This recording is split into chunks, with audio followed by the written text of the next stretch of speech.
அன்பு நண்பர்களே, உலகத்தமிழ் உறவுகளே, அனைவருக்கும் வணக்கம். இது மின்னல் கலைக்கூடம் வழங்கும் இலக்கிய ஆளுமைகள் நிகழ்ச்சி. இன்றைய இலக்கிய ஆளுமைகள் பகுதிக்காக தாவர இயல் பேராசிரியர், எழுத்தாளர், சமூக சேவகர் பாரதி பிரியா அவர்களை நாம் சந்திக்க வந்திருக்கின்றோம். பாரதி பிரியா அவர்களே வணக்கம். பாரதி பிரியா அவர்கள் சமூகத்தின் மீதும் தமிழின் மீதும் கொண்ட பற்றின் காரணமாக சிறுகதைகள் எழுதத் தொடங்கி சிறந்த சிறுகதையாளராக முத்திரை பதித்து கொண்டிருப்பவர்.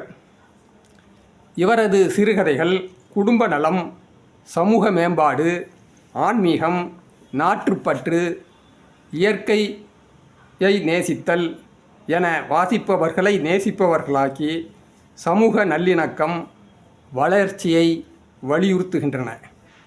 இதுவரை 7 சிறுகதை நூல்கள் எழுதியுள்ளார்கள். அதில் 2 நூல்கள் NRK விருதினை வென்றிருக்கின்றன. இராமேஸ்வரம் குறித்த இவரது கவிதையை முன்னாள் குடியரசுத் தலைவர் அப்துல் கலாம் அவர்கள் படித்து சுவைத்ததோடு வாழ்த்துரையும் அனுப்பி சிறப்பித்தார்கள்.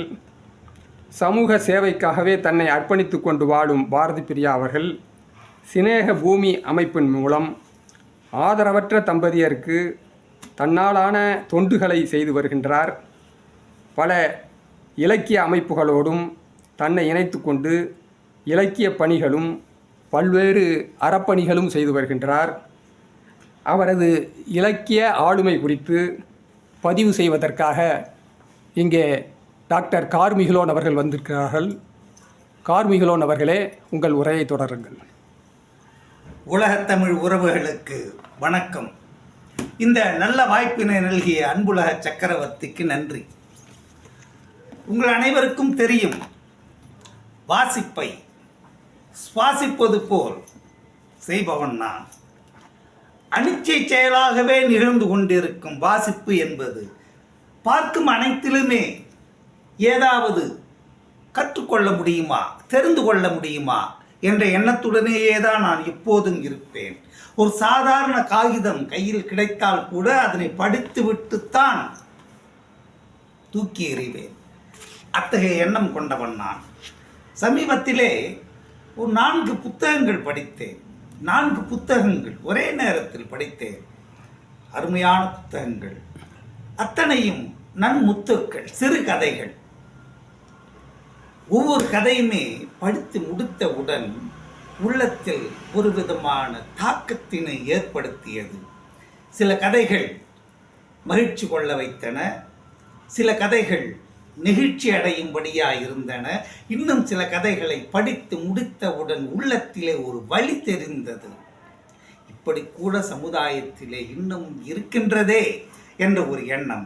இப்படி என்னை பொறுத்த அளவில் சிறு கதைகள் என்பது பொழுதுபோக்கிற்காக கூட எழுதலாம். நாம் எப்படி சொல்கிறது, எலக்ட்ரிக் ட்ரெயினில் போகிறோம், தாம்பரத்துலேருந்து பீச்சுக்கு போகிறோன்னு வச்சுக்கோங்க. என்ன பண்ணுவோம், பக்கத்தில் ஏதாவது புக்கு கொடுப்பாங்க, டைம் பாஸ் படிப்போம், அப்படியே போட்டுருவோம். கொஞ்ச நேரம் வேடிக்கை பார்ப்போம், மறுபடியும் புக்கு எடுப்போம், படிப்போம், போட்டுருவோம். பீச் வந்துருச்சுன்னா இறங்கி போயிட்டே இருப்போம், அந்த புக்கை கண்டிக்கவே மாட்டோம். அது ஒரு டைம் பாஸ், அது ஒரு வகையான புத்தகம். இன்னும் சில புத்தகம் பொக்கிஷம் போல் இருக்கும். படித்து முடிச்ச உடனே புக்கை பத்திரமா கொண்டாந்து அலமாரில் வச்சிடணும் என்ற ஒரு எண்ணத்தை தான் ஏற்படுத்தும். அப்படி அமையக்கூடிய புத்தகங்கள் தான் சிறப்பான புத்தகங்கள். அத்தகைய புத்தகங்களை எழுதியவர்கள் தான் மிகச்சிறந்த எழுத்தாளர்கள். இந்த 4 புத்தகம் சொன்னேன்ல, இந்த 4 புத்தகத்தின் ஆசிரியர் பாரதி பிரியா. கேள்விப்பட்டிருப்பீங்க எல்லாரும். நிறைய நூலகங்கள்லாம் அவங்க புக்கு படிச்சிருப்பீங்க. ஏராளமான இலக்கிய அமைப்புகளிலே, சமூக அமைப்பினிலே அம்மாவோட பேர் எதிரொலிச்சுக்கிட்டே இருக்கும். அத்தகைய ஒரு பண்பாளர், செயல் வீரர், சமூக பிரச்சனை மிகுந்த அளவிலே கொண்டவர், இருக்கும் ஒவ்வொரு நாளும் பயனுள்ளதாக இருக்க வேண்டும் என்ற எண்ணம் கொண்டவர். அவர் மிகச்சிறந்த இலக்கியவாதி என்பது கூடுதல் தகவல். 4 புக்கு படித்தேங்க. 4 புக்குமே நல்ல புக்கு. இந்த புக்கு பாருங்கள், இது அகிம்சையின் வெற்றி. ஒரு புக்கு அகிம்சையின் வெற்றி, மகாத்மா காந்தி இருக்கார். இதில் நிறைய கதை இருக்குது. கிட்டத்தட்ட ஒரு 14 கதை, எல்லாமே அற்புதமான கதை. இந்த 14 கதையில் ஒரு கதை மட்டும் பாருங்களேன், விடியல் அப்படின்னு ஒரு கதை. விடியல், அந்த கதையோட சாராம்சத்தை சொல்கிறேன் பாருங்கள். கதை எப்படி போகுதுன்னா, பொழுது விடியுது, வயசான அம்மா பொழுது விடிஞ்சிருச்சா அப்படின்னு அப்படியே முக்கி முனகி ஏந்துக்கிறாங்க. ஏந்து ரொம்ப சின்சியர் பர்சன், வேலையெல்லாம் செய்யணும் அப்படின்னு சொல்லிட்டு வாசல் தண்ணி தெளிக்கணும், காப்பி போடணும், அப்படி இப்படின்னு அவங்களோட மார்னிங் ரொட்டீன்லாம் இருக்குல்ல, அதை அப்படியே பார்த்துட்டு வர்றாங்க. பக்கத்தில் பார்த்தா படிக்க இந்த அம்மா வயசானவங்க, முடியாதவங்க. பக்கத்தில் அவங்க வீட்டுக்காரர் ரொம்ப முடியாமல் கிடக்காரு. அது பக்கத்தில் பையன், பெரிய பையன், பயங்கர சீக்காடியாக கிடக்கிறான். எல்லாருக்கும் இவங்க தான் செய்யணும், இவங்களுக்கே ஒருத்தர் செய்யணும், முடியாமல் இவங்க செய்யணும், எல்லாருக்கும் செய்கிறாங்க. அப்படி செய்யும்போது அவங்க பேர் நினச்சி பார்க்குறாங்க. இந்த கஷ்டத்துக்கு நேர ஒரு வேலையும் செய்யும்போது வீட்டுக்காரரு பெரிய அதிகாரியாக இருந்தார், அப்படி இருந்தார், சந்தோஷம். இவன் பையன் இப்படி இருந்தான், இப்போ ஏன் இப்படி ஆயிட்டான் அப்படின்னு நினைக்கிறாங்க. அப்படி நினைக்கும்போது இன்னொரு பையன், அந்த பிள்ளை இருந்தால் கூட அப்படின்னு நினைக்கிறாங்க. இந்த கதை எப்படி போகுதுன்னா, வீட்டுக்காரரை விட்டுருவோம், வயசானவர் முதுமையினால் கஷ்டப்படுறாரு. பையன் என்னன்னா பையன் இப்போ பிறந்த உடனே ரொம்ப ப்ரமோஷன் வந்தது ஆஃபீஸில், அப்படி இப்படின்னு அப்பா சந்தோஷப்படுறாரு. பையனுக்கு அளவுக்கு அதிகமாக செல்லம் கொடுக்குறாரு. அதனால அந்த பையன் என்ன சொல்கிறது, கட்டுப்பாடு இல்லாமல் வாழறான். வாழ்ந்து எய்ட்ஸ் வந்துடுது. தவறான வாழ்க்கையினால் அவன் மனைவி இந்த ஆள் யூஸ்லெஸ்ஸு அப்படின்னு சொல்லிட்டு வெறுத்து போயிடுறாங்க, தனியாக போயிடுறாங்க. நோய்வாய்ப்பட்டவன் அப்படியே அம்மா அப்பாவுக்கு பாரமாக கிடக்கிறான் பெட்டில். இன்னொரு பையன் நினைக்கிறாங்க, 10 வருஷம் கழிச்சு பிறக்கிறான், வசந்தன் அப்படின்னு ஒரு பையன். பையன் அப்பா செல்லம்னா, 2ஆவது பையன் அம்மா செல்லம். அம்மா நினச்சி மறுகிறாங்க, அந்த புள்ள இருந்தால் எப்படி இருக்கும், எங்கே போச்சோ அப்படின்னு. என்னன்னா, நல்ல அழகாக துடிப்பாக இருக்கிற அந்த புள்ள வளர்ந்து வரும்போது திடீர்னு அந்த ஒரு பருவத்தில் அந்த மாறுபாடு இருக்குங்களே, குரல் உடையுதுன்னு சொல்லுவாங்கல்ல, அப்படி அந்த ஒரு காலகட்டத்தில் அந்த பையனுக்கு குரல் உடைஞ்சு அப்படி திருநங்கை அப்படி ஒரு உடலில் ஒரு மாற்றம் ஏற்படுகிறது. இந்த பையனுக்கு மாற்றம் ஏற்பட்டு திருநங்கை மாறி போகிறாங்க. அவங்க என்னடான்னா, பெரிய பையனுக்கு ஆத்திரம். அவன் அப்பா நல்ல ஆத்திரம். இது என்ன அது இப்படிலாம் 2 கட்டான வீட்டில் வச்சுக்கிட்டு விரட்டு விட என்னது, எதாவது பண்ணுங்க அப்படின்னு. அப்பா என்ன பண்ணுறாரு, சரி ஏதாவது வைத்தியர் இருக்கார் கேரளா பக்கம், சரி பண்ணிடுவார், பையனை நல்லா மாற்றி கொண்டாந்துடுறேன் அப்படின்னு சொல்லிட்டு ஆட்சி போகிறார். வைத்தியத்துக்கு கொண்டு போகிறேன்னு விட்டு வந்துடுறாரு. மாதம் பணத்தை அனுப்புகிறாரு. அம்மா கேட்கணும், பையன் எப்படிங்க இருக்கான், பிள்ளைய பார்க்கணும் போல் இருக்குது, பொறுத்துக்க, அவசரப்படாத, நம்ம இஷ்டத்துக்கெலாம் போக முடியாது, போவோன்னு சொல்லிகிட்டே வர்றாரு சால்ஜாக்கு. ஒரு கட்டத்தில் அம்மா பொறுமையாக கேட்குறேன், என்ன ஆச்சு என் பிள்ளைக்கு, நான் பார்க்கணும். அப்போது உண்மையை சொல்கிறார், இல்லை நான் அவனை வைத்தியத்துக்கு காஷ்மீர்னு சொன்னேன் இல்லையா, ட்ரெயின்லேயே அவனை விட்டுட்டு வந்துட்டேன், எங்கே போனால் ஏதுன்னு தெரியவே இல்லைன்னு உண்மையை சொல்கிறார். கதறாங்க அந்த அம்மா, இன்னும் இப்படி பண்ணிட்டீங்களே அப்படின்னு. இப்படி முடியாமல் இருக்கும்போது ஒரு நாள் டக் டக் டக் கதவை தட்டுது. யார் அப்படின்னு கதவை திறந்தால் ஒரு அழகான பொண்ணு நிற்கிது. அம்மா, நான் ஒரு துண்டு நிறுவனத்துலேருந்து வர்றேன். இது போல் பையன் எய்ட்ஸில் பாதிக்கப்பட்டு கஷ்டப்பட்டதா சொல்கிறீங்கள, அவங்களுக்கு எய்ட்ஸ் நோயாளிகளுக்கெல்லாம் உதவி செய்கிறதுக்காக நாங்கள் வந்திருக்கிறோம். எங்களுக்கு பணம் வந்திருக்கு, இந்தாங்க வாங்கிக்கிங்க பணத்தை கொடுக்குறாங்க. நான் மாதம் மாதம் இந்த உதவித்தொகையை உங்களுக்கு கொடுப்போம்மா அப்படின்னு அந்த பொண்ணு கொடுக்குது. உங்களுக்கு ரொம்ப சந்தோஷம். நல்லா இருக்கிறாசா பா, ரொம்ப பிரியமாக கவனிக்கிறாங்க. அடுத்த மாதம் வருது, அதே மாதிரி வருது. அப்போது இந்த அம்மாவுக்கு இந்த பிள்ளைய பார்த்தா நம்ம பிள்ளைய பார்க்குற மாதிரியே இருக்கே அப்படின்னு தோணுது மனசில். தன்னோட அந்த பழைய நினைவுகள்லாம் சொல்லும்போது வசந்திங்கிற அந்த பொண்ணு உண்மையை சொல்லுறது. இன்னும் என்னால் தாக்கு பிடிக்க முடியாது அம்மா, நான் தான் அவங்க பையன் வசந்தன், நினைவு இருக்கா? அந்த வசந்தன் தான் நல்லா படித்தேன், நல்லா முன்னுக்கு வந்தேன், நான் முழு பெண்ணாகவே மாறிவிட்டேன் அப்படின்னு சொல்லிட்டு ஒரு பார்வை பார்க்குது. போற்றி பாதுகாக்க வேண்டிய தந்தை என்னை கைவிட்டு விட்டார். என் சகோதரன், பாசப்படன் இருக்க வேண்டிய சகோதரன் இதுதான் தாக்கென்று என்னை வீட்டை விட்டு விரட்டி என்ன பாடுபடுத்தினான். சகோதரனை பார்க்கின்றார். அப்படிலாம் பார்த்துட்டு, அம்மா நான் வருவேன், அப்பப்போ கவலைப்படாதீங்க அப்படின்னு சொல்லிட்டு அந்த திருநங்கை மூலமாக, வசந்தி மூலமாக கதாசிரியர் சொல்கிறாங்க பாருங்க. அதுதான் அற்புதம். உள்ள குமரலை சொல்லுது, நாங்கள் என்ன திருநங்கை என்று நாங்கள் வேண்டுமென்றா பிறப்பெடுத்தோம்? யாருடைய குற்றம்? இறைவனின் குற்றம். இந்த படைப்பில் மாறுபாடு காட்டியது. இறைவனின் குற்றம் என்றால் எங்களை உதாசீனப்படுத்த நீங்கள் யார்? அங்ககீனம் உள்ளவர்களை ஆதரிக்கும் நீங்கள், முடியாதவர்களை ஆதரிக்கும் நீங்கள், விலங்குகளுக்கு கூட இடமளித்து உணவளித்து ஆதரவு காட்டும் நீங்கள், உங்கள் உதரத்தில் வந்த பிள்ளைகள் இப்படி மாறி போய்விட்டால் உதாசீனப்படுத்துவது எந்த வகையில் நியாயம் என்று கேள்வி கணைகளால் தொடுக்கிறார். தலை குனிந்து நிற்கின்றார்கள் அனைவரும். அப்போ அந்த வசந்த் சொல்லுது பாருங்க, எங்களுக்கு உரிமை வேண்டும், யாரும் எங்களை எள்ளு நகையாடக்கூடாது. படிப்பிலே உரிமை வேண்டும், வேலையிலே உரிமை வேண்டும், தம் வாழ்க்கையிலே உரிமை வேண்டும். அப்படி இருந்தால்தான் இந்த சமுதாயம் திருந்தும் என்று ஒரு வெற்றி முழக்கம், வீர முழக்கம் செய்கின்றார்.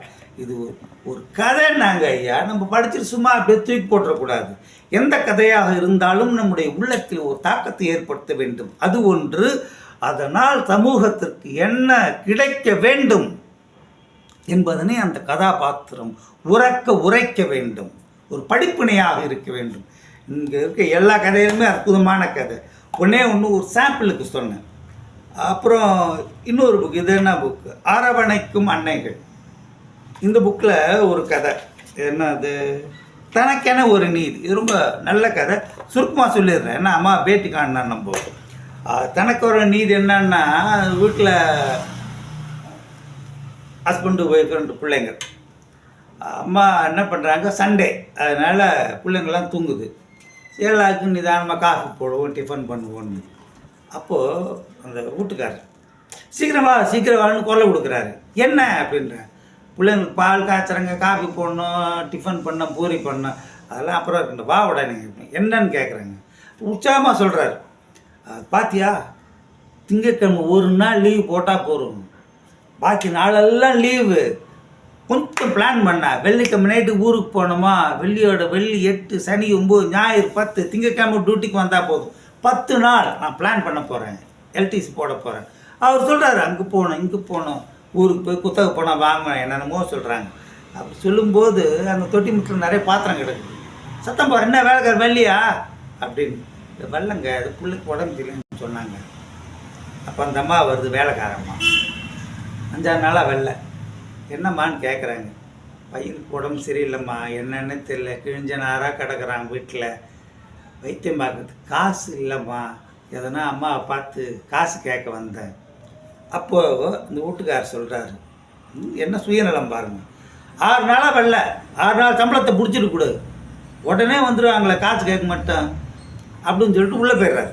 இந்த அம்மா வேலைக்காரம்மா பரதாரம்மா பார்த்து, நீங்கள் என்ன 6 நாள் காசு பிடிச்சிட்டு கொடுங்கம்மா, வைத்திய செலவுக்கு வேணும்.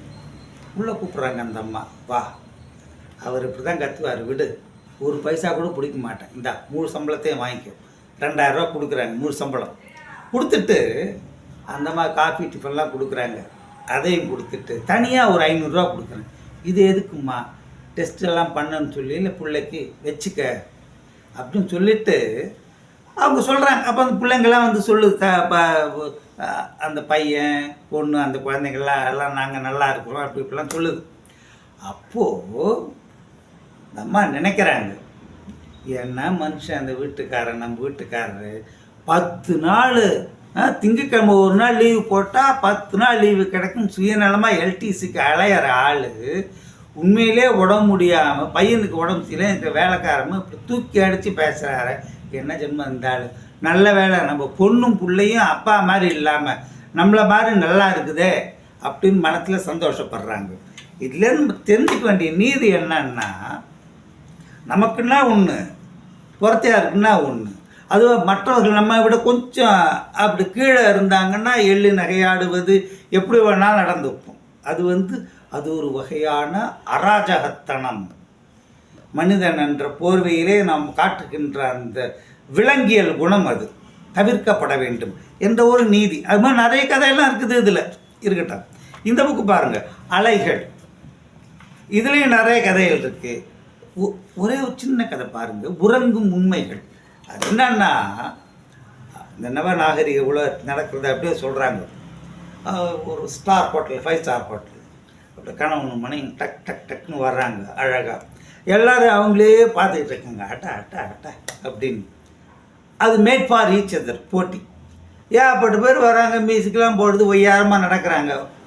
இவங்க 2 பேரும் போகிறாங்க, எல்லாரும் விசில் அடிக்கிறாங்க, கை தட்டுறாங்க. அப்படி ஒரு அற்புதமான இணையர். அப்போ எல்லோரும் முடிச்ச உடனே ஜட்ஜெல்லாம் வந்து இது பண்ணுறாங்க. ஏன்னா இவங்க தான் மறுநாள் தான் ரிசல்ட் வருது, அது வேறு விஷயம். எல்லாருக்கும் தெரிஞ்சு போச்சு இவங்க தான் they are going to be the winners அப்படின்னு. அப்போது வந்து எல்லோரும் வந்து அந்த அம்மா கிட்ட பேசுகிறாங்க, how madam, how beautiful you are அப்படி இப்படின்னு ஒவ்வொருத்தர வரிசை கட்டி நின்று பேசுகிறாங்க. இந்த அம்மா அப்படியே வாயெல்லாம் பல்லா நின்று பேசிக்கிட்டு இருக்குது. எல்லாத்தையும் டைம் ஆகிட்டே இருக்குது. வீட்டுக்கார சொல்கிறார், போகலாமா டைம் ஆகிடுச்சு. அந்த அம்மா காலையிலே வாங்கிக்கல சொல்லிகிட்டே இருக்கார். ஒரு கட்டத்தில் போகலான்னு கடுப்பாக சொல்கிறாரு. அந்த அம்மா கோவம் வந்துடுச்சு. என்னங்க பொது இடத்துல கொஞ்சம் கூட ஒரு நாகரிகமே இல்லாமல் பிஹேவ் பண்ணுறீங்க, உங்களுக்கு தாழ்வு மனப்பான்மை, எல்லோரும் நான் பாராட்டுறேன், உங்களுக்கு பொறுக்கலை. எங்கள் அப்பா அப்பயே சொன்னார், நான் தான் அவங்கள கட்டிக்கிட்டேன், உங்களுக்கு இன்ஃபீரியாரிட்டி காம்ப்ளெக்ஸ் அப்படி இப்படி முடிச்சு கிழிச்சு தள்ளிடுது. வீட்டுக்கு வராங்க 2 பேரும், சாப்பிடல, கோவம். வேலைக்காரம்மா, அந்த வீட்டில் வேலைக்காரம்மா வாட்ச்மேன். இந்த வேலைக்காரம்மாவோட ஹஸ்பண்டு தான் வாட்ச்மேன். கதவை திறந்து விடுறாரு. என்ன போகும்போது சந்தோஷமாக போனவங்க வரும்போது இப்படி எள்ளும் புல்லு வெடிக்க வர்றாங்களே அப்படின்னு வீட்டுக்குள்ளே வராங்க. சாப்பிட்றீங்களாம்மா? வேலைக்காரம்மா முனியம்மா கேட்குறேன். சோறெல்லாம் தேவையில்லை, பால் கொடு. அம்மா யசமானியம்மா சொல்லுது. கொண்டாடுறாங்க. ஐயா நீங்கள் எனக்கும் பால் போதும். பால் கொண்டாடுறாங்க. நீங்கள் பால் சாப்பிட்றதுக்கு முன்னாடி மறுபடியும் ஹஸ்பண்ட் ஒய்ஃபுக்குள்ளே தகராறு வந்துடுது. அந்த அம்மா என்ன கோவத்தை வந்து திட்டுது. உங்களுக்கு காம்ப்ளெக்ஸு எப்படி பழகுன்னு தெரிஞ்சுட்டு கிளாஸை உடச்சிடுது. இந்த வேலைக்காரமெல்லாம் பொறுக்கி எடுத்து வச்சுட்டு அவர் என்ன பண்ண விதியை வந்துட்டு பாலை சாப்பிட்டு படுக்க போயிடுறாரு. அதுக்கப்புறம் தான் கிளைமேக்ஸு. எல்லாம் போனவொன்னே வீட்டு வேலையில் முடிச்சப்புறம் அந்த முனியம்மா அப்போ தான் அவங்க சாப்பிட போகிறாங்க. காலம்பரம் இந்த பழையது சாப்பிடும்போது என்ன பண்ணுறாங்க, யோ பாயா அப்படின்னு கொலை கொடுக்குறாங்க. யார்? வாட்ச்மேன். எங்கள் ஹஸ்பண்டு வர்றாரு. என்ன 2 பேர் போகும்போது நல்லா போனாங்க, வரும்போது என்ன அப்படின்னு கேட்குறேன். அதெல்லாம் முடியா பெரியவங்களுக்குள்ளே அப்படி தான் இருக்கும் அப்படிலாம் சொல்லிவிட்டு அங்கே பாருங்கள், அங்கே தான் அப்படி அந்த கதாசிரியர் நிற்கிறாங்க பாருங்கள். அந்த அம்மா முனியம்மா வேலைக்காரம்மா, துண்ணு சோத்து துண்ணு அப்படின்னு சொல்லிட்டு, நீ துண்ணல அப்படின்றாரு. துண்ணியா அப்படின்னு சொல்லிட்டு அப்படி பிரியமாக தலை முடியை கொத்தி அப்படி ஆட்டுது, முட்டுது. அவங்க வேலைக்காரங்க தான். அந்த அந்யோன்யத்தை பாருங்கள். பழையது தான் சாப்பிட்றாங்க, பழையது துணியா உனக்குண்டா எனக்கு இல்லை, நீ சாப்பிடும் முதல்ல அப்படி அவ்வளோ ஒற்றுமையாக இருக்கிறார். முடிக்கொத்தை பிடிச்சி அப்படி முட்டிட்டு அப்படி சந்தோஷமாக சாப்பிட்றாங்க. இவங்க பெரிய பணக்காரங்க, husband and wife total miss understanding complex. அந்த வாழ்க்கை தத்துவம் பணங்கிறது 2ஆம் பட்சங்க. மனம் வேண்டும். கணவன் மனைவி உறவுக்கு அந்த அந்த ஒரு அற்புதமான வாழ்க்கை இல்லறம் என்பது இனிக்க வேண்டும் என்றால் there should be perfect understanding. கணவனுக்கும் மனைவிக்கும் அந்த பர்ஃபெக்ட் அண்டர்ஸ்டாண்டிங் இருந்தால்தான் வாழ்க்கை இனிக்கும். அவங்க என்ன வேணாலும் படிச்சிருக்கட்டும், பதவியில் இருக்கட்டும், நோ யூஸ். படிக்காதவனாக இருந்தாலும் இந்த அஸ்திவாரம் இருந்தால் லைஃப் நல்லாயிருக்கும். இந்த வாழ்க்கை தத்துவத்தை ரொம்ப அற்புதமாக சின்ன கதையில் சொல்லியிருக்காங்க. அப்போ அது இன்னொரு கதை, இந்த போலிகள். இதோட நிறைவு பண்ணிடுவாங்க. எல்லா கதையும் மனசுக்கு சந்தோஷமாக இருந்தது. இந்த போலிகள் கதை மட்டும் மனசுக்கு ரொம்ப ரொம்ப நேரம் மனசில் அது ஒரு வலி ஏற்படுச்சு. வேடிக்கையான கதை, அற்புதமான கற்பனை. என்னன்னா யமலோகம் அங்கே சித்திரகுப்தன் வந்து பார்க்குறாரு, யமதர்மன் சோர்ந்து படுத்துட்டார், அதிர்ச்சியில் சோர்ந்து படுத்துட்டார். சித்திரகுப்தங்க என்னங்க ஐயா, நேற்றுக்கு அமெரிக்கா போனீங்க, ஆஸ்திரேலியா போனீங்க, எல்லாம் போயிட்டு பிரிஸ்கா வந்தீங்க, திடீர்னு ஏன் இப்படி டயர்டாக படுத்துட்டீங்க? யமதர்மராஜ் சொல்கிறான், என்னத்தை சொல்கிறது சித்திரகுப்தா, எனக்கே தெரியாமல் ஏதோ கன்ஃபியூஷன்லாம் நடக்குது. வர வேண்டிய ஆசாமிகளோடு நிறைய பேர் வந்துக்கிட்டு இருக்காங்களே யமலோகத்துக்கு, எப்படி தெரியலையே எப்படி அப்படின்னு கேட்குறான் சித்திரகுப்தன். நான் வந்து தீவிரமாக அதை கண்டுபிடிச்சிட்டேன். இந்தியாவில் தான் நடக்குது, தமிழ்நாட்டில் தான் நடக்குது, என்னன்னு கேட்குறான்.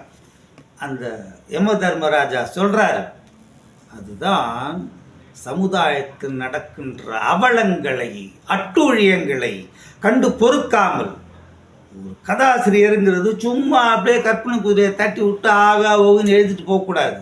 அது என்ன பக்கத்தை நிரப்புறது? அது இந்த அவலங்களை சாட வேண்டும் தக்க முறையிலே. எப்படி சொல்கிறாங்கன்னா, அந்த யமதர்மராஜன் கண்டு சொல்கிறாரு, எப்படி திரும்ப நடக்கிறது, கணக்கே வராமல் எல்லாரும் வந்துக்கிட்டே இருக்காங்களே யமலோகத்துக்கு எப்படின்னு கேட்டப்போ சொல்கிறாங்க, படம் கொடுத்த மாதிரி சொல்கிறாங்க கதாசிரியர். தமிழகத்தில் ஒரு குக்கிராமம், அந்த குக்கிராமத்தில் பிரசவம் நடக்குது, பச்சை புள்ள பிறக்குது, பெண் குழந்தை பிறக்குது. தாயார் பெண் குழந்தை சந்தோஷமாக குழந்தைய பார்த்துட்டு சோர்வாய் கண்ணை மூடுறாங்க. பாட்டி கிழவி ஆயா என்ன பண்ணு, பொட்ட பிள்ளையான்னு சொல்லிட்டு கள்ளிப்பால் கொடுத்து கன நேரத்தில் அந்த குழந்தையின் கதையை முடித்து விடுகிறாள் அந்த கல் நெஞ்சக்காரி கிழவி. இது ஒரு புறம். இன்னொரு புறம், வயசானாலா அப்பா ஓட முடியாமல் கிடக்கிறாரு. பிள்ளைங்க ஆசையாக வளர்த்து படிக்க வைத்து வேலை தேடி கொடுத்து திருமணம் நடத்தி பேரம்பேத்தியோடு இருக்கிற பிள்ளைங்கள்லாம் இருக்கிறாங்க. அப்பா கூட முடியல. பிள்ளைங்களாம் என்ன பண்ணுறாங்க, என்ன அது இப்படி இருக்குது, ஒன்றும் இதுவாக காணுமே, எவ்வளோ நாள் தான் அப்படின்னு அந்த வகையில் எல்லா பிள்ளைங்களும் ஒன்றா சேர்ந்துட்டாங்க.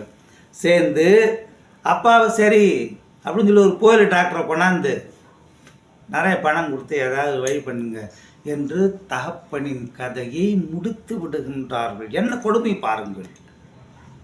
இது கதைன்னு தானே நினைக்கிறீங்க? இல்லை, பேப்பரில் இப்போ சமீபத்தில் படித்தோமே, இன்சூரன்ஸ் பெருந்தொகைக்கு ஆசைப்பட்டு அப்பாவே பிள்ளைங்க வந்து பாம்பை வச்சு கடிக்க வச்சு கொண்டுட்டாங்கன்னு.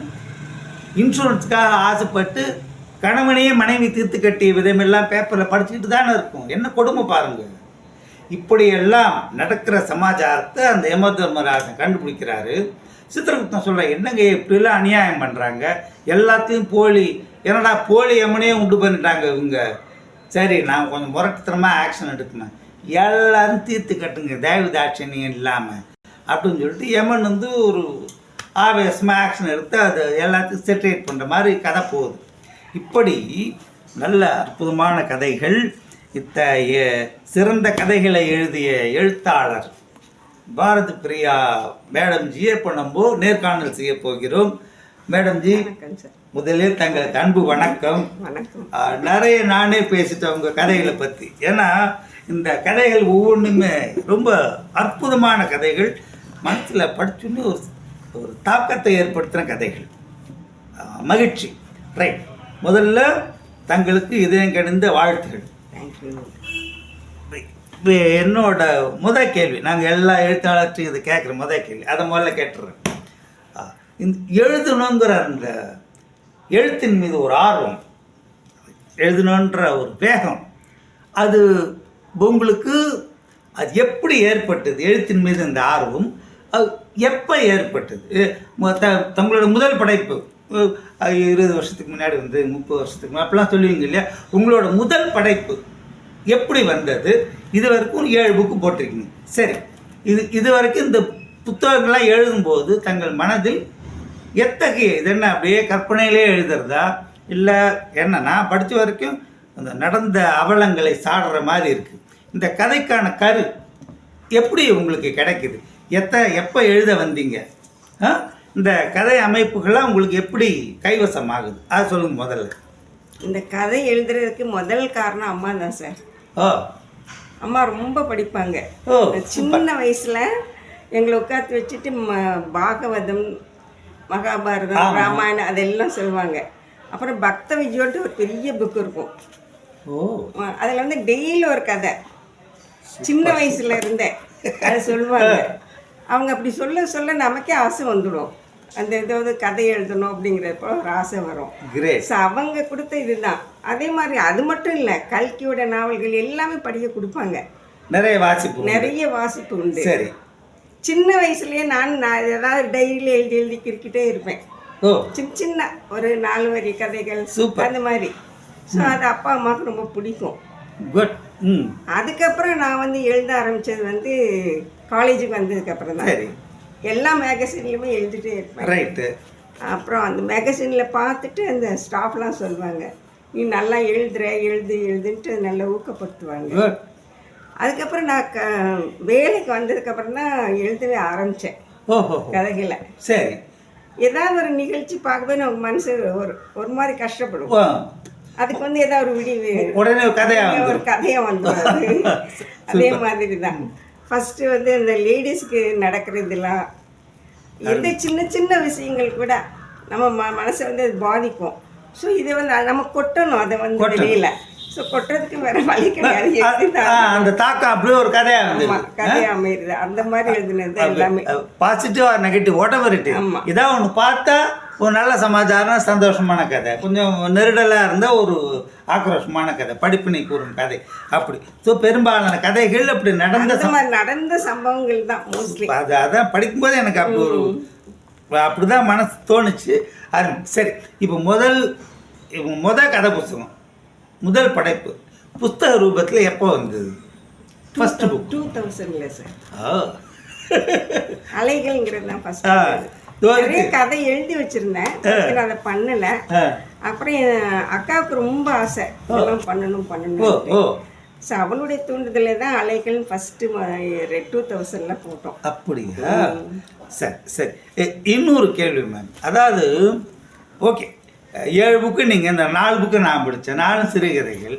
அப்புறம் பாக்கி நீங்கள் சிறுகதைகள்னா சொன்னீங்க, சிறுகதைகள், கட்டுரைகள், அது மாதிரி. சரி, இப்போ என்ன கேள்வி என்னன்னா, ஓகே நீங்கள் சிறந்த கதாசிரியர், ரைட்டு. ஏன் கவிதையில் என்ன ஆர்வம் இல்லையா? ஏன் கவிதை புக்கு எதுவும் போடல? ஏன் கவிதையில் ஆர்வம் இல்லையா? கவிதை எழுதியிருக்கிறேன். நம்ம அப்துல் கலாம் சார் கூட கவிதை எழுதி அனுப்பிச்சிருக்கிறேன். அவர்கிட்ட இருந்து ரிப்ளையும் வந்தது. அது என்ன கவிதை? ராமேஸ்வரத்துக்கு போயிருந்தோம், அவர் வீட்டுக்கு போயிருந்தோம், அவர் அண்ணாவை பார்த்தோம். ஸோ எல்லாத்தையும் சேர்த்து அவர் எப்படி அந்த ராமேஸ்வரத்தில் இருந்திருப்பாரு, அந்த அலைக்கடல் இது பக்கத்தில் எப்படி, அது எல்லாத்தையும் சேர்ந்து ஒரு பெரிய கவிதை. அதை கலாம்ஜி காமிச்சு அதை படித்து பார்த்து பாராட்டிருக்காரு. என்னங்க நீங்கள் மிகப்பெரிய கவிஞர், நீங்கள் அற்புதமான கவிஞர். நீங்கள் அடுத்து நீங்கள் வந்து என்ன பண்ணீங்கன்னா, நிறைய கவிதைலாம் எழுதிருக்கீங்களா? அது மாதிரி தயவு செஞ்சு அதெல்லாம் புத்தகமாக கொண்டாங்க. சுரதா சொல்லுவார், ஊமை கவிஞர் சுரதா, ஒரு வரி எழுதினா கூட அது கவிதை தான் ஐயா, ஒரு கவிதை எழுதினா கூட அவன் கவிஞன் தான் ஐயா அப்படின்னு சொல்லி சிரிப்பார். ஒரு வரி எழுதிட்டா போதும் அவன் கவிஞன் சொல்லுவார். மிகப்பெரிய கவிஞர் இல்லை, ஊமை கவிஞர். சரி, நீங்கள் எங்களோட இது அடுத்த படைப்பு 8வது புத்தகம் கவிதை ரூபத்தில் வருது, கவிதைகளாக வருது 8வது புக்கு. ஆமாம், 8வது புக்கு கவிதையாக போடுறீங்க. நாங்கள் மறுபடியும் வந்து அந்த கவிதை நூலை மதிப்புரை பண்ணுறோம். சரி, இலக்கியத்தை ரைட்டு. நீங்கள் ஒரு அற்புதமான சமூக சேவகர் அப்படின்னு சொன்னாங்க, நிறைய பேர் சொன்னாங்க. I also know some extent. அந்த உங்களோட அந்த சமூக பணி, அது நீங்களே சொல்லுங்கள் விரிவாசம். உங்களோட சமூக பணிங்கிறது, இந்த சமூக பணியில் உங்களுக்கு எப்படி ஒரு ஆர்வம் ஏற்பட்டு? நமக்கு எல்லாருமே தான் சமூகத்தில் இருக்கிறோம், ஓகே. பட்டு ஒரு மாற்றத்தை ஏற்படுத்தணும், அந்த வேகம், எழுச்சி, அது உங்களுக்கு எப்படி வந்தது? சமுதாய பணி சின்ன வயசுலேருந்தே ஒரு எண்ணங்கள் மனசில் இருந்தது சார். அது வேறு எந்த இது பொருளுக்குமே நான் ஆசைப்பட மாட்டேன் ஃபஸ்ட்டு. அது ரொம்ப இது அப்பா அம்மாவுக்கு ரொம்ப இதாக இருக்கும். எதுவுமே கேட்க மாட்டேங்கிற, எதுவுமே கேட்க மாட்டேங்க. நாங்கள் 2 பசங்க தான், ரொம்ப ஒரு செல்லம் தான், வசதியான ஃபேமிலி தான். பட் எனக்கு எதுவுமே கேட்கணும்னு தோணாது. இவங்க இந்த மாதிரி பற்றட்டு இருக்காளே அப்படின்னு சொல்லிகிட்டே இருப்பாங்க. ஸோ அந்த சின்ன வயசுலேருந்து அந்த தாட் எனக்கு எப்பவுமே இருந்துகிட்ருக்கு. என்னுடைய ஆசையெல்லாம் பெரிய எல்லோரும் நிறைய பண்ணணும், நிறைய ஏழைங்கள்லாம் வச்சுட்டு ஒரு ஆசிரமம் போல் கட்டணும், அந்த மாதிரி தான். பட் எங்கள் சொசைட்டியில் அதெல்லாம் ஆனால் பண்ண மாட்டாங்க ஆக்சுவலாக. வெரி கன்சர்வேட்டிவ் சொசைட்டி அது வந்து. பட் அப்பா அம்மா என்னை நல்லா புரிஞ்சுக்கிட்டதுனால அவங்க அலோவ் பண்ணாங்க. சூப்பர். சரி, இப்போது சமூக பணி அப்படின்னு சொல்லுங்க, ரைட்டு. நான் அதுலேயே இன்னொரு கேள்வி சமூக பணிங்கிறது ஓகே, நிறைய இருக்குது, எல்லாமே இருக்குது. பட்டு உங்களோட அந்த ஸ்பெசிஃபிக் ஏரியா ஆஃப் இன்ட்ரெஸ்ட், நான் இதெல்லாம் இப்படிலாம் சமூக பணி பண்ணிட்டு வரேன் அப்படின்னு சொல்கிற மாதிரி அதை சொல்லுங்கள். என்னென்ன அந்த ஸ்நேகபூமின்னு ஆரம்பிச்சுட்டு குழந்தை இல்லாதவங்க, சரி, அவங்க கொஞ்சம் ரொம்ப ஓல்டானா ரொம்ப கஷ்டப்படுவாங்களே சார், அவங்களுக்கு வந்து ஹெல்ப் பண்ணுறது, அவங்க மணி கொடுக்கறது, அப்புறம் ரொம்ப கல்வி பயில முடியாமல் இருக்கிற பசங்களுக்கு கொடுக்கறது, அந்த ஏழைங்களுக்கு ரொம்ப மருத்துவ வசதி, யார் டிசர்விங் கேண்டிடேட்டோ அவங்கள பார்த்து கொஞ்சம் அந்த மாதிரி பண்ணுறது. அது மாதிரி. ஆமாம், அந்த மாதிரி. ஸோ அப்படி ஸ்பெசிஃபிக் ஏரியா குறிப்பிருந்து செயல்படுறீங்க. சரி, அது ரொம்ப அற்புதமான செயல். சரி, இப்போது நீங்கள் வந்து ஓகே, மிகச்சிறந்த எழுத்தாளர், பேச்சாளர், சமூக சேவகர், அப்படிலாம் ஒரு பரிபூர்ணமான வாழ்க்கையில் இருந்திருக்கீங்க, சந்தோஷம் இருக்கீங்க. இந்த உங்களுக்கு டெஃபினட்டாக சில விருதுகள், பரிசுகள், தொண்டு நிறுவனங்களுக்கான இந்த சேவையை பாராட்டி அப்படிலாம் இருக்கும் இல்லையா? சமூக சேவை நிறைய அங்கீகாரம் இருக்கும். நான் வெளிப்படையாக எதுவுமே பண்ணிக்கிறது இல்லை. இவங்க நம்ம ஆத்ம திருப்திக்கு அது கரெக்டு. அது நான் ரொம்ப தெரியறது போல பண்றதும் கிடையாது. என் அப்பாவே சொல்லிட்டாங்க, ஒரு பெரிய இது போல வச்சுக்கிட்டு இப்ப மத்தவங்கிட்ட பணம் வாங்கிட்டு அந்த மாதிரிலாம் நீ பண்ணக்கூடாது. உன்கிட்ட இருக்கிற பணத்தை உன்னால் எவ்வளவு பண்ண முடியுமோ அது வந்து பண்ணணும் நீன்ட்டு. சூப்பர், ரொம்ப வசந்த நிற்கிறீங்க, அப்படிதான் சொல்லணும். Good good. அதான் இந்த சமுதாயத்துக்கு வந்தோம் வாழ்ந்தோம் போனோம் நம்மளாம் முடிஞ்சு செய்யணும்னு நீங்கள் செய்கிறீங்க, ரைட். அடுத்து உங்களுக்கு ஓகே, இந்த எழுத்து பணியை அது இதெல்லாம் விட்டுருவோம், வேறு ஏதாவது நம்ம வந்து இப்படி செய்யலாம், இந்த சமூகத்துக்கு நம்மளால் முடிஞ்சு இன்னும் சில செயல்களை செய்யலாம், இந்த மேம்பாட்டு ஒட்டுமொத்த சமுதாயத்தை திருத்துறங்கிறது நம்ம கையில் இல்லை, அது நம்மளால் முடியவும் முடியாது, அது தேவையில்லை. ஏன்னா நம்மளை சின்ன சின்ன அளவில் செஞ்சாலே போகிறோம், அதுவே செம்மையாக இருக்கும். உங்களுக்கு அது மாதிரி ஏதாவது ஸ்பெசிஃபிக் பிளான் இருக்கா? இப்போ நீங்கள் சொன்னீங்க, இப்போ நாங்கள் சொன்னதை கேட்டு அடுத்து நீங்கள் உங்களோட படைப்பு கவிதை புஸ்தகம்னு சொன்னீங்க, எல்லா கவிதையிலையும் எடுத்து கொண்டாட போகிறீங்க, சந்தோஷம், ரைட். அது மாதிரி உங்களோட நெக்ஸ்ட்டு எனக்கு இந்த மாதிரி திட்டங்கள்லாம் இருக்குது, இப்படிலாம் நான் சேவை செய்கிறதா இருக்கேன், இந்த படைப்புகள் இப்படி எழுதுறதா இருக்கேன், அது மாதிரி உங்களுக்கு அது specific interest for the future ஏதாவது அப்படி இருக்கா மனசில்? அதான் அந்த ஏழை பசங்களுக்கு கல்வி கொடுக்கணும் சார், அதுதான் ரொம்ப இம்பார்ட்டன்ட். அது நான் நினச்சிட்டு இருக்கிறது அதுதான். அப்புறம் இந்த ரொம்ப ஓல்டு பீப்புள் யாருமே இல்லாதவங்களுக்கு வந்து ஹெல்ப் பண்ணணும், அந்த 2 தான் என்னுடைய மெயின் எய்மே. ஏன்னா நான் ரொம்ப வெளியில போய் அந்த மாதிரி பண்ற இது கிடையாது, அது அவசியமும் இல்லை, கிடையாது. சரி, எவ்வளோ நம்மளால முடியுமோ நமக்கு தெரிஞ்சவங்களை நம்மளை சுற்றி இருக்கிறவங்களுக்கு அந்த மாதிரி பண்ணணும்ட்டு. சிறப்பு சிறப்பு சிறப்பு. நிறைய நான் கேள்விப்பட்டவரை நிறைய இலக்கிய அமைப்புகள், தொண்டு நிறுவனங்கள் எல்லாம் நாங்கள் கூட எங்களால் முடிஞ்ச சின்ன சின்ன அளவில் பண்ணுவோம். அப்படி போனப்போ அவங்க வந்து உங்களை பற்றிலாம் சொன்னாங்க. ஸோ இப்போ நம்ம மேடம்ஜி வந்து நிறைய இது மாதிரிலாம் பண்ணிட்டு வராங்க, ரொம்ப நிறைய குடும்பமாக இருக்காங்க அப்படின்னு நான் நினச்சேன். குட், ரொம்ப சிறப்பாக சொன்னீங்க. உண்மையிலேயே குட். நிறைய சொல்லுங்கள் மேம், உங்களை தன்னடை கேட்டாலும் நீங்கள் சொல்லவே மாட்டேன்றீங்க, நாங்கள் என்ன தான் கேள்வி கேட்டாலும் நீங்கள் சொல்லவே மாட்டேன்றீங்க, விரிவாக சொல்ல மாட்டேன்றீங்க. குட். அதாவது தாங்களும் மிகப்பெரிய இலக்கிய ஆளுமை. குட். அதாவது இலக்கிய ஆளுமையோட சமூக சேவையும் செய்யணுன்ற அந்த சமூக உணர்வு இருக்குது. அந்த உணர்வு கதைகளில் மட்டும் இல்லை, உங்களோட மெய்யான செயல்பாடுகள்லையும் இருக்குது. அது உண்மையிலே தலைவணக்கம் செலுத்துகிறோம் நாங்கள். குட். ஒரு அற்புதமான ஆளுமையை சந்தித்ததில் எங்களுக்கு மற்றற்ற மகிழ்ச்சி. வேற you want to say anything else? ஏதாவது சொல்ல விரும்புறீங்களா? ஆக்சுவலாக நான் பாபாவோட டிவோட்டி சார், சாய்பாபாவோட டிவோட்டி. சரி, அது நீங்களே படிச்சிருக்கிறீங்க. நான் ஒரு புக் மதிப்புரை பண்ணியிருக்கேன் பாபாவோட. ரொம்ப அப்படியே உங்கள் கூடயே இருக்கிற மாதிரிலாம் அந்த அது ஏதாவது சொல்லுங்க ரெண்டு ஒன்று. அதுதான் அந்த பாபாவுடைய இது வந்து அவர் சொன்னதில் எனக்கு ரொம்ப பிடிச்சது ஹெல்ப் எவர் ஹர்ட் நெவர். இந்த இது ரொம்ப இந்த வாசகம் என் மனசில் ரொம்ப டீப்பாக பதிஞ்சிருக்கு. சூப்பர். அதே போல் இன்னொன்று சொல்லுவார், லெஸ் லக்கேஜ் மோர் கம்ஃபர்டபுள் ஜார்னின்ட்டு.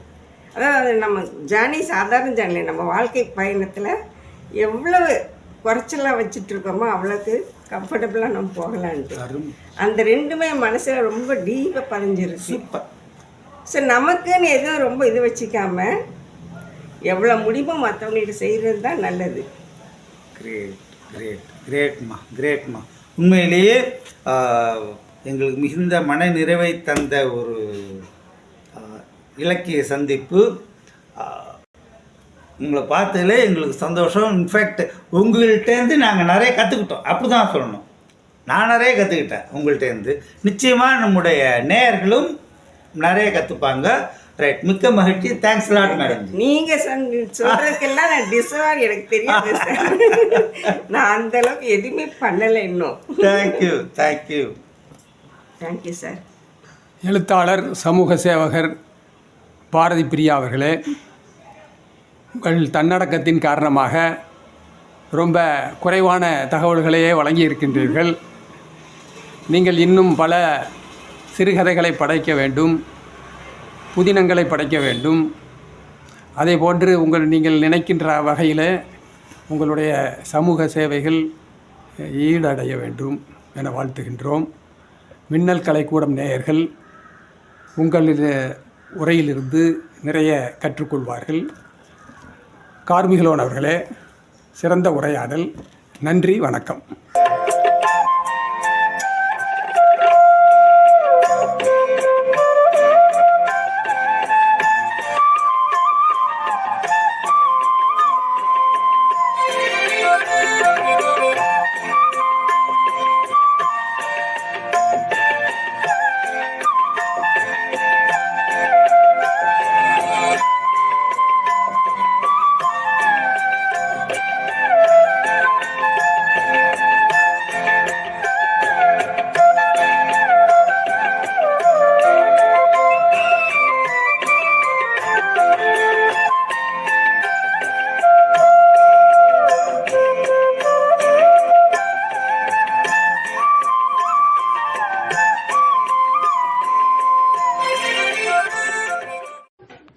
Subscribe மின்னல் கலைக்கூடம்.